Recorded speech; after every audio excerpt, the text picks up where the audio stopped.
This conference will now be recorded. Okay. She always has to announce that, I guess. Anyway, I don't think I've had a meditation class on Easter Day in a long time anyway. I'm sure I have at some point in the last 47 years I've been teaching. Um, but I thought I'd say a few words. And I'm talking from a non-religious standpoint because, as you guys know, as I said yesterday, you know, this whole week is, I guess, I don't think, what do you call it? Easter week, basically. You get Palm Sunday, you get blah, blah, blah, and all of this and so forth. And today's the day of resurrection of Jesus. But you guys know that I work worldwide across all cultures, all religions, um, and people, many of the people I teach are not religious at all.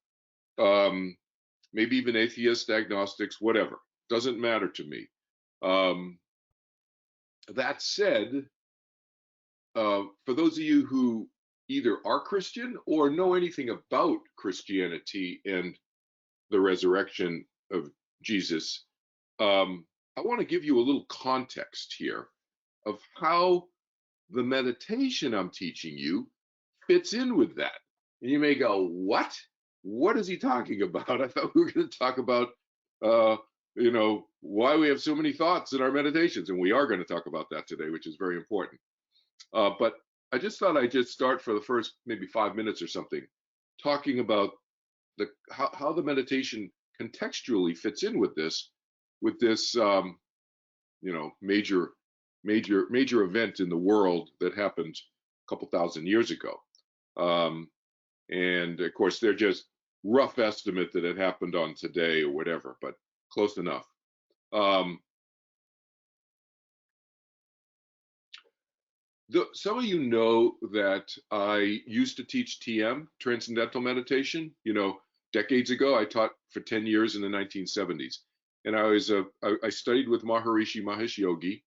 And I talked with him just like I'm talking to you guys, actually, even in person with him many times in his room, so forth, talking with him. I was an international leader in that organization for 10 years. I moved away from it in the late 70s, early 80s. They went in a different direction. And I've since removed the cultural stuff from the teaching and made the teaching even easier. Many of the rules that I'm giving you yesterday in class are not part of the TM teaching, and they're things that I've added or subtracted depending on which way you want to look at it. I've given you more flexibility, et cetera, and made the technique easier. That said, I'm just saying that for the contextual reason of me having had a relationship with Maharishi this lifetime as my teacher. Those of you who you may know this already independently, or you may have heard this, or you may have heard it from me. But Maharishi Mahesh Yogi, he's the guy who taught the Beatles. If you don't know who he is, he's the guy who taught the Beatles to meditate in 1968 or so, etc. He's that guy, and but interestingly, that even though Maharishi himself did not recall that he was John the Baptist in another lifetime 2,000 years ago, and who was the kind of plowing the field before Jesus was born, or became the teacher that he later became. Even though Maharishi did not realize or remember that, some part of him recognized, some part of Maharishi recognized Jesus's message, because Maharishi would often quote Jesus saying, somebody needs to mute. I don't know who that is. One of the callers. Thank you. Maharishi would often say in lectures, he would often quote Jesus saying, seek the kingdom of heaven within. So those of you who've studied any of Jesus's teaching and so forth, you know that he would say that often, seek the kingdom of heaven within. And Maharishi would say, that's what we do in meditation each time we meditate.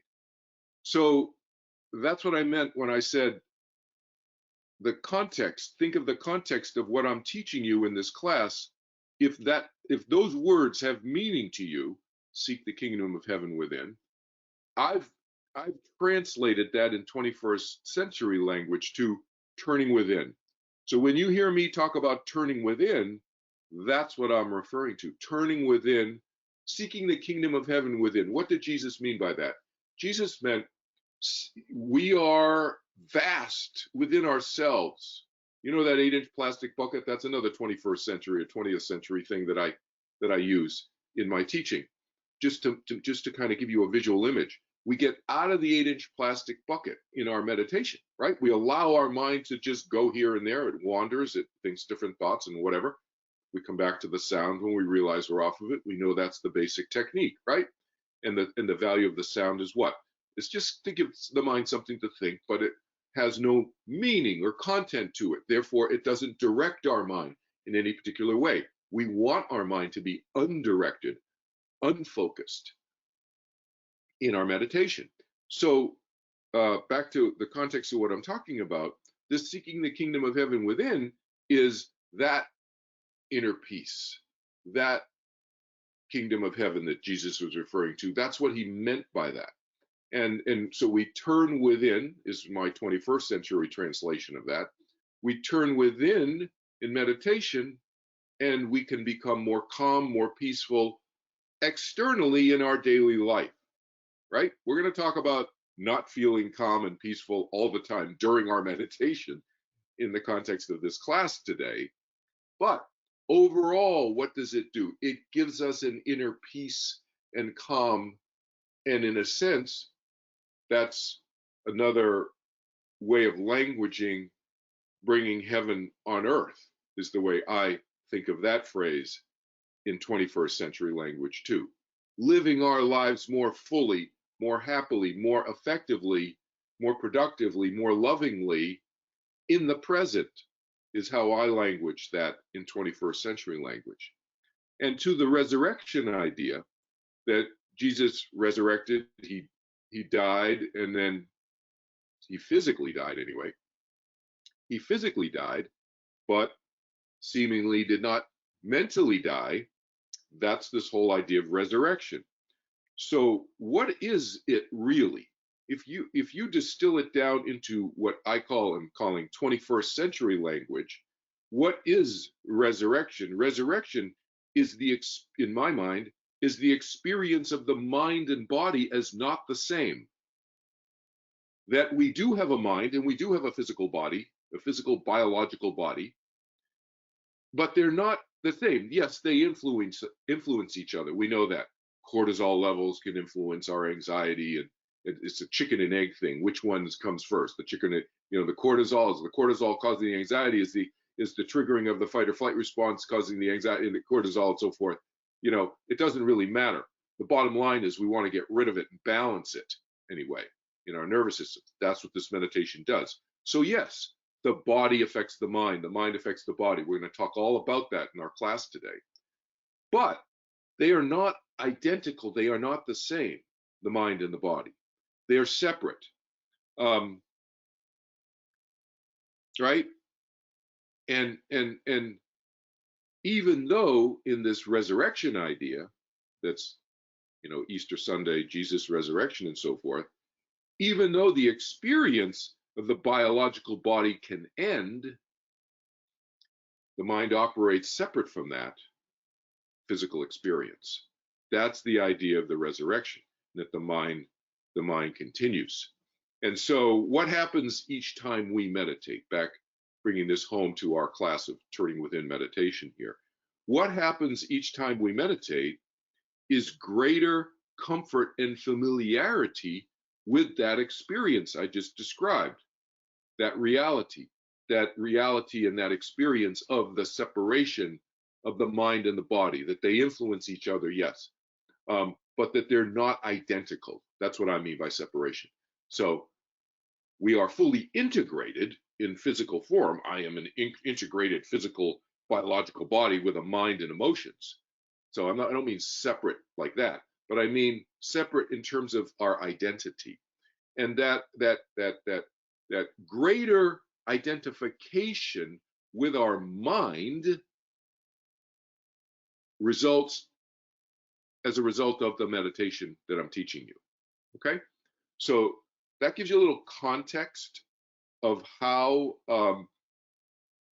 and when I say mind, I'm talking about outside the 8-inch plastic bucket, but outside the 8-inch plastic bucket. So I'm talking about big mind, right? Consciousness.